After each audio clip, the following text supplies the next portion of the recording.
Hey, welcome to SI Now. It is Friday. It's May 19th. I'm Maggie Gray. Robin Lundberg is here. To everyone watching on Facebook Live, hello, hi, happy Friday.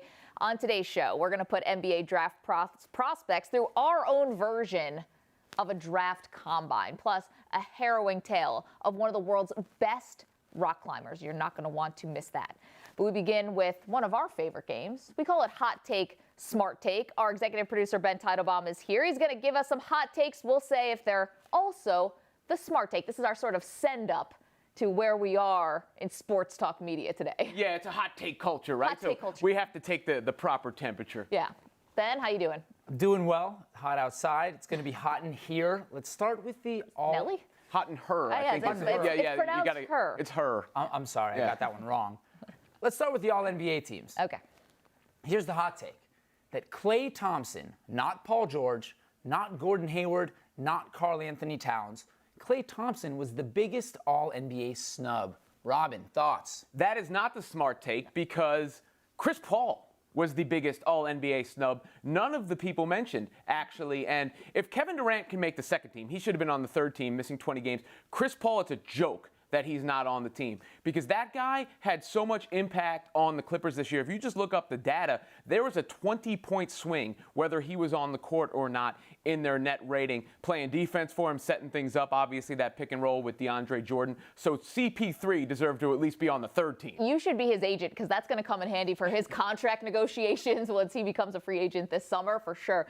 This is also not a smart take. I actually don't think any of those guys were snubbed for the All-NBA teams, and here's why. Because the only thing I really disagree with are some of the center positions, and that you have to vote someone into the center position. So DeAndre Jordan, that's what I might raise my eyebrow at. Maybe Rudy Gobert should have been first team instead of Anthony Davis. Those are the two that that's the only thing I would find wrong with this is the center position, but you can't put Paul George or Gordon Hayward in as a center, so you have to change the voting in order for me to believe that these guys were snubbed. All right, Ben, what's number two? Man, got to feel bad for Klay. He does everything for the team, and this is how you treat him. No, you feel bad for Paul George and Gordon Hayward because they just missed out on potentially $75 million because they couldn't get that extension, that is afforded to these two guys. Now, that's who you feel bad for. Conor McGregor, Floyd Mayweather, moving on. Yeah. That fight, we're halfway to seeing it now that McGregor is in. So the hot take is it's going to happen. Yeah, not a smart take right there. And if Dana White, who really does not have to, Robin, negotiate with a lot of his fighters in a real way because he controls everything in the UFC, and if a fighter wants to take a walk, well, besides Bellator MMA, no offense, they really don't have a better second option to go fight. He is going to meet his match against Floyd Mayweather and Al Haymon when it comes to negotiating everything about this fight. You only have to go back to Mayweather and Pacquiao. When I say that the most minute details of this match and of that bout were subject to so much intense negotiation and scrutiny, I'm talking about the ring announcers, the press releases that were sent out, the length of the media tour, let alone the size of the ring, the weight of the gloves, all the things that would actually matter to this fight. We are months, if not years, away from this happening, if it ever happens.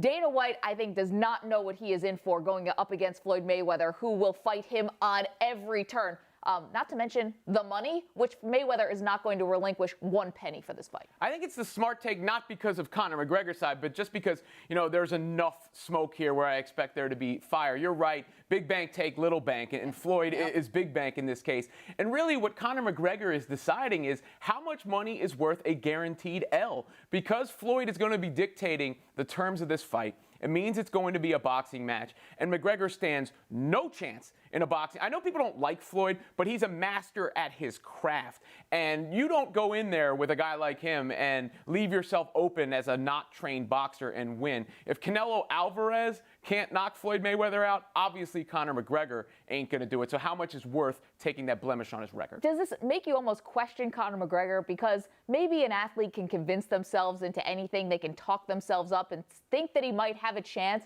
But in the back of his mind, or maybe in the front, he has to know that he is way overmatched in this fight.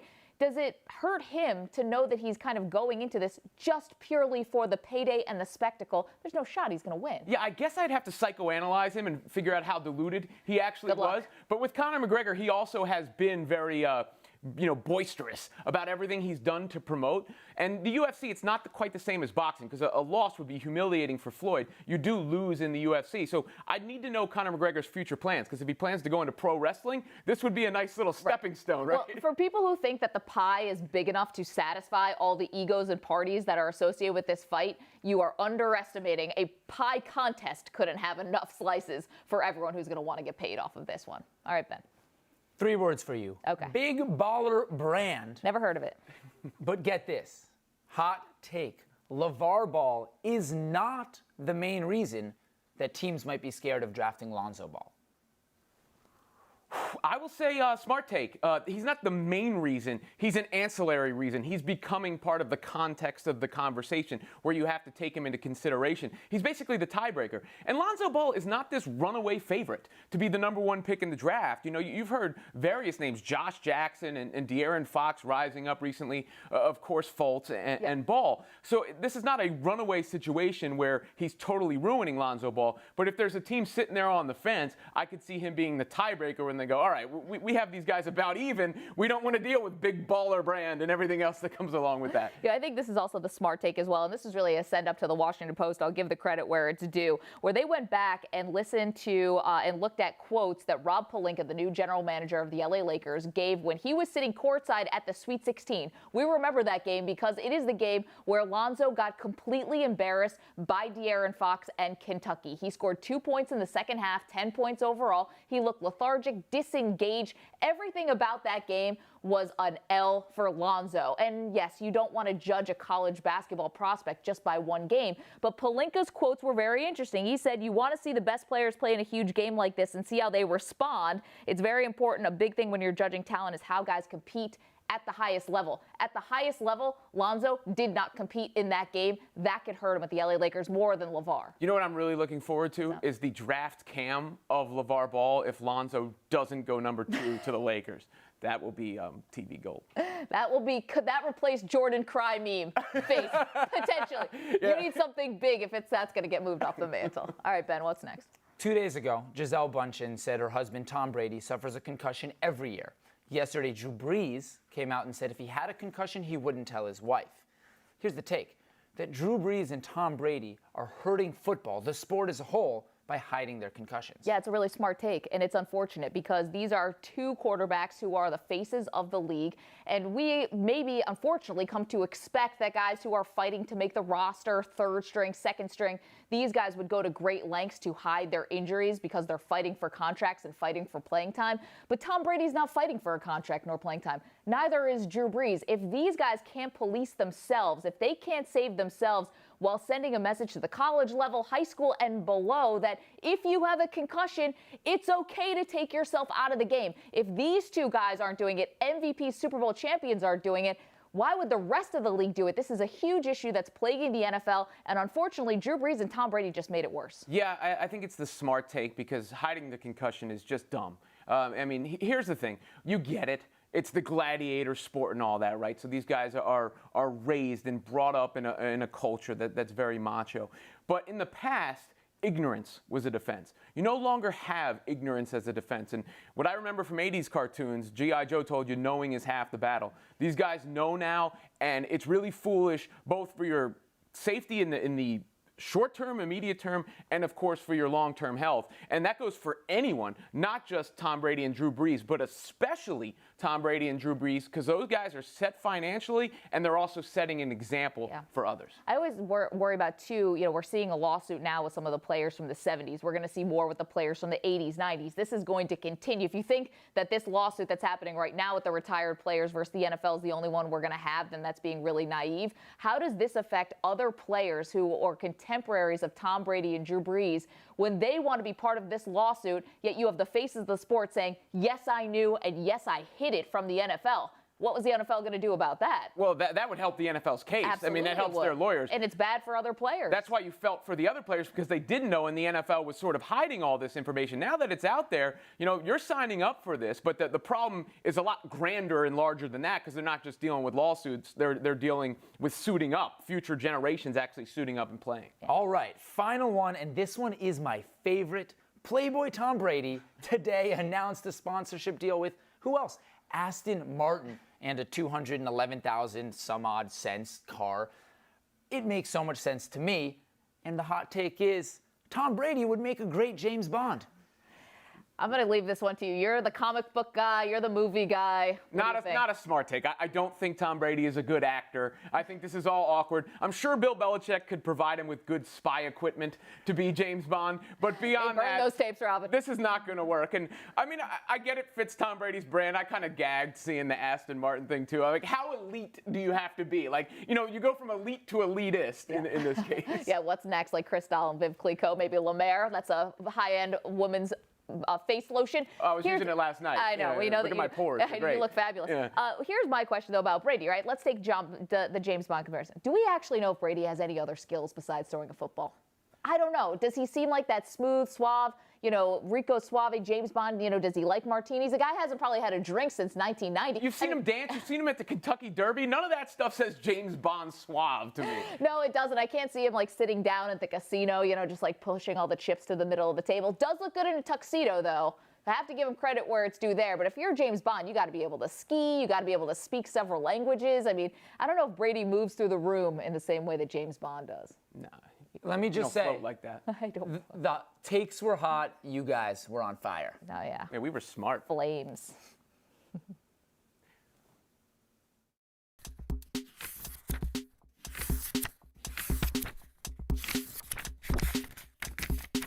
Well, there's no debating who was the big winner from Thursday. It's Tottenham's Harry Kane, who is our adrenaline performer. You know it's presented by Toyota.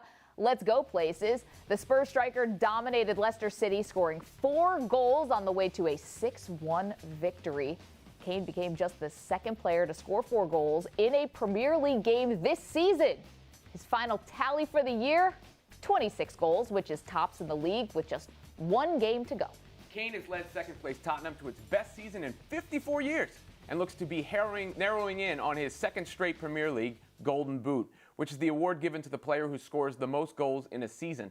At 23, that's a good number, he would become the second youngest player to win the award in 2 consecutive years. Michael Owen was the youngest in the late 1990s. Scoring 4 goals in a game, I would classify that as fun. You know what else was fun? Putting 2 NBA draft prospects through our version of the scouting combine, which Maggie had a chance to do. Check it out.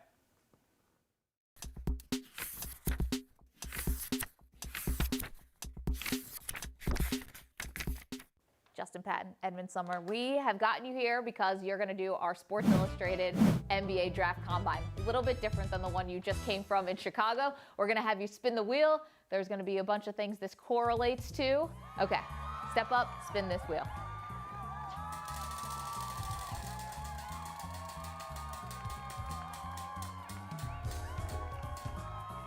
Oh, we've landed on a good one. It says never. It stands for never have I ever. Never have I ever checked my mentions at halftime. Never. I have. You have? What did you find when you checked your mentions at halftime? Just like messages from my mom and then from my best friend Chris. Really? You'd never make it on The Price is Right. Which Swear. one did you want? You want the stare down? With 3, 2, 1, stare.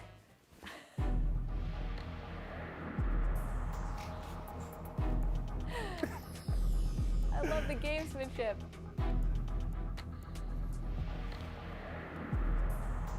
Oh, this is getting intense.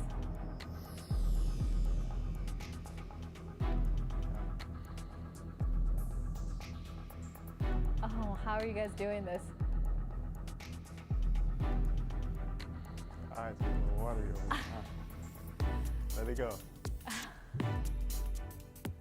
Feeling a little dry? Everything's good over here. You got it. I gotta say though, that was incredibly impressive. Okay. WYR stands for Would You Rather. Would you rather be LeBron James or Michael Jordan? I'd rather be Michael Jordan. Why? He has every tool. I would say more LeBron because he's more popular in our generation, and I don't know, I have more fans.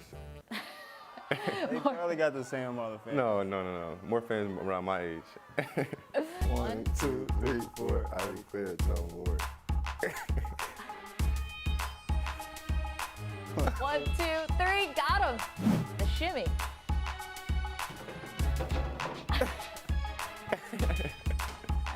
All right, with the game. Boom, and a Dirk fadeaway.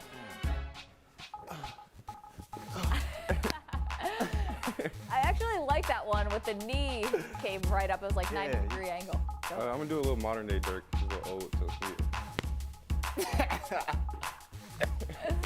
I like that. Actually, weirdly, that might be the best one that we've seen. You guys, congratulations. Thank you. Sports Illustrated Draft Combine is over. Thank you. It's time for SI Now's Weekend Drive, presented by Toyota. Let's go places. Our first stop is Canada and the Stanley Cup playoffs. After a blowout in Game 3, the Senators lead the Penguins 2-1. Ottawa forward Zach Smith doesn't see any sign of the league's top-scoring team slowing down. No, I don't think so. I mean, yesterday was one game. Game before that, they played very well and, probably deserved to win that game. So I don't think they're wearing down. They're a good team. They've got lots of guys jumping into the lineup to fill spots, and we're ready. We just have a lot of respect for that team over there. The Stanley Cup champions, and I think if you start thinking like that they're getting worn down, then that might come back to bite you. Home ice has been good for Ottawa. In their last 4 home games, the Sens have scored 18 goals. Next, we point our compasses westward. The Warriors have yet to lose a game this postseason. Spurs coach Greg Popovich hasn't seen the fire in his team since Kawhi Leonard went down in Game 1 with an ankle injury. I don't think they started the game with the belief, and it showed in the lack of edge, intensity, grunt, all that sort of thing, and that was disappointing. But when you're playing a team that's as good as Golden State, you're going to get embarrassed if that's the way you come out, and we did. Without Leonard causing disruptions, Steph Curry has been putting on a shooting clinic. The 2-time MVP has scored 99 points on his last 54 shots. Lastly, the second jewel of the Triple Crown, the Preakness Stakes. Always dreaming toughed it out in the mud in his Kentucky Derby win, and will look to build on his success at Pimlico Racecourse. After a slight scare on a misstep in practice earlier in the week, trainer Todd Pletcher has liked what he's seen from the thoroughbred.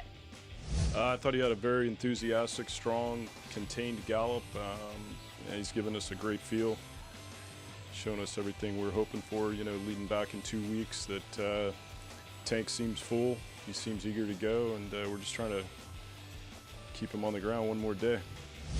35 horses have won both the Kentucky Derby and the Preakness Stakes, and only 12 have gone on to win the Triple Crown. Will Always Dreaming advance those numbers? We'll have to wait and see. And that's what's in store for this weekend. Slow it down. Every now and then, these stories pop up. A fan takes it upon themselves to misuse our legal system with a baseless and asinine lawsuit in an attempt to wrestle their 15 minutes of fame. Well, this time it's a man named Juan Vasquez, a self-proclaimed devoted and lifelong Spurs fan, along with a memorabilia dealer and what can only be the most bored lawyer of all time, who are running the world's dumbest 3-man weave. They're suing Zaza Pachulia for his role in injuring Kawhi Leonard. The reason? The injury to Kawhi devastated the Spurs' chances of being competitive in the series. Well, no kidding. But Kawhi was already playing on a bad ankle, so who are you going to sue next? Tony Parker's 35-year-old quad? The fact that this Spurs fan doesn't see the irony is not shocking. But to complain that Zaza intentionally made the series less competitive when Greg Popovich nearly invented the strategy of resting players, which intentionally lowers the team's chances of winning, is the final indignity on what is a useless exercise to begin with. It's buyer beware when you purchase tickets to a sporting event. So slow it down, guys. You're not Ralph Nader or Aaron Brockovich. Even Greg Popovich would call this a complete waste of time. And if you were truly a devoted and lifelong Spurs fan, you would have known that years ago. Slow it down. Tommy Caldwell is one of the most accomplished rock climbers in the world, ascending some of the planet's most dangerous and challenging rock walls. Caldwell has written about his journey in a new book called Push. I spoke with Caldwell earlier this week.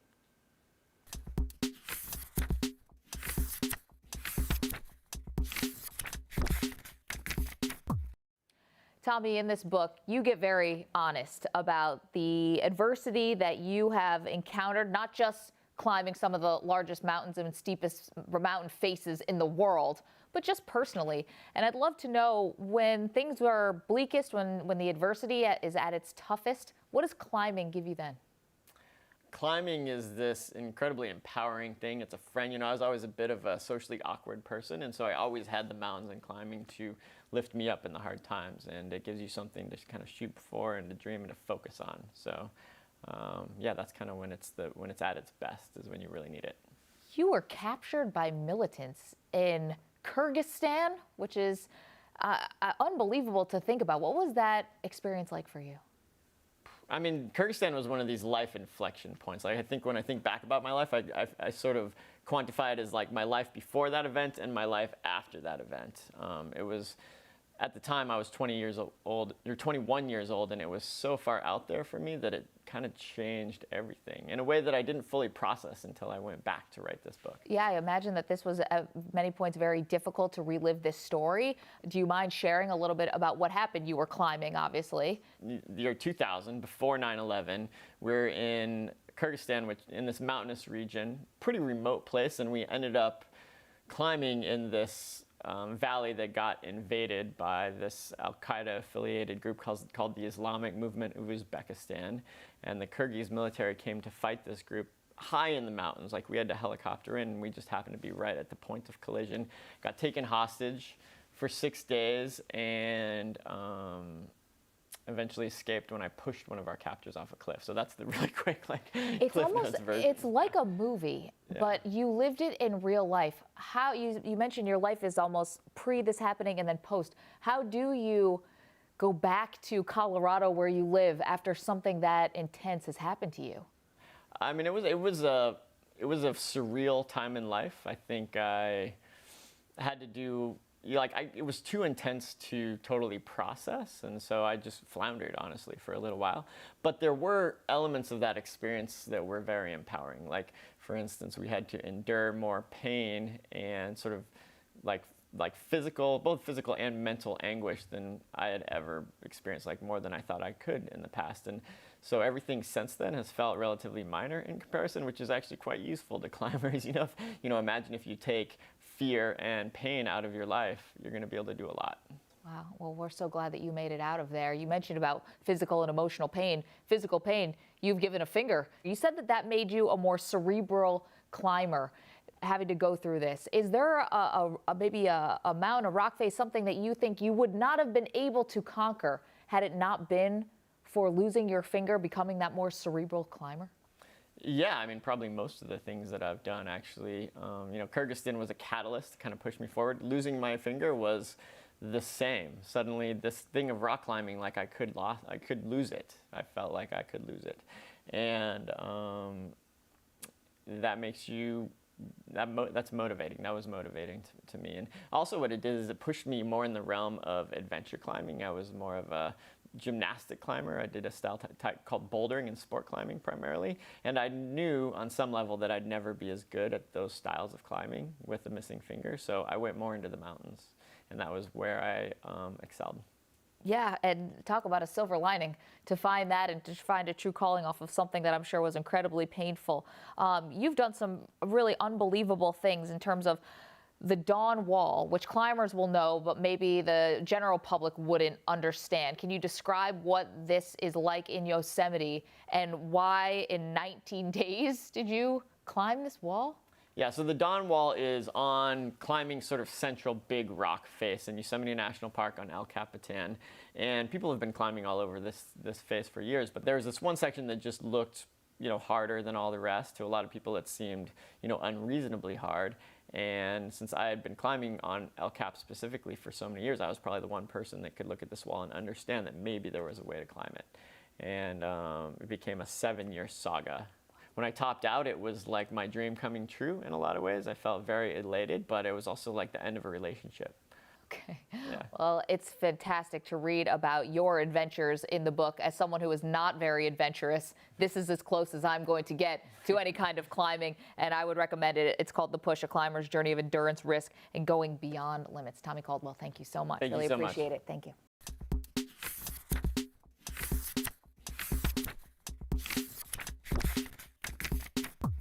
Hi there, this is John Glazer from Neon Joe Werewolf Hunter. I'm here today to talk about some moments from Detroit sports history. And as good as I've had it, I think with sports, there's also been negatives that as a fan, they're just hard to get over. The Tigers gave up John Smoltz, who I believe at the time was just a prospect, for Doyle Alexander. He helped them get to the '87 pennant, but to think about John Smoltz being a part of that long-term Tigers rotation for years, oh man, it's tough to even say it out loud. Also from the late 80s, Bad Boys Pistons, they leave Rick Mahorn unprotected for the expansion draft. I can't believe they didn't protect Rick Mahorn. We're the bad boys, and he's the baddest. When they traded Chauncey Billups for Allen Iverson, I stopped watching pro ball for a while because I was so mad. And then the Pistons just fell apart. The whole thing about drafting Darko, when you think about Wade and Bosh and Carmelo, that they could have drafted, the what ifs.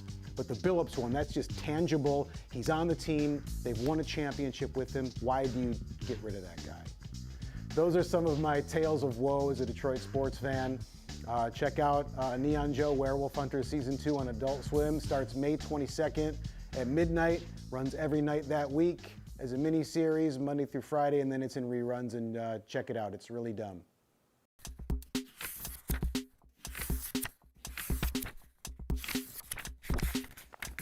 Robin, what do you think? Werewolf Hunter? I wouldn't be You're a into werewolf it. hunter. I mean, werewolves. Who doesn't want to watch werewolves? All that stuff. Werewolves, superheroes, dinosaurs. There's really small ones on my shirt. Shout out to my son, Raj.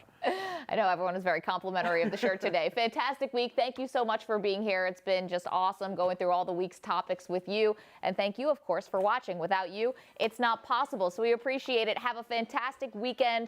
Stay with SI.com for all your latest news. Follow us on Twitter at SI Now Live. Go out and enjoy your lives. That's what you should be doing. Robin and I are going to go do that now. Take it easy, and we'll see you back here on Monday.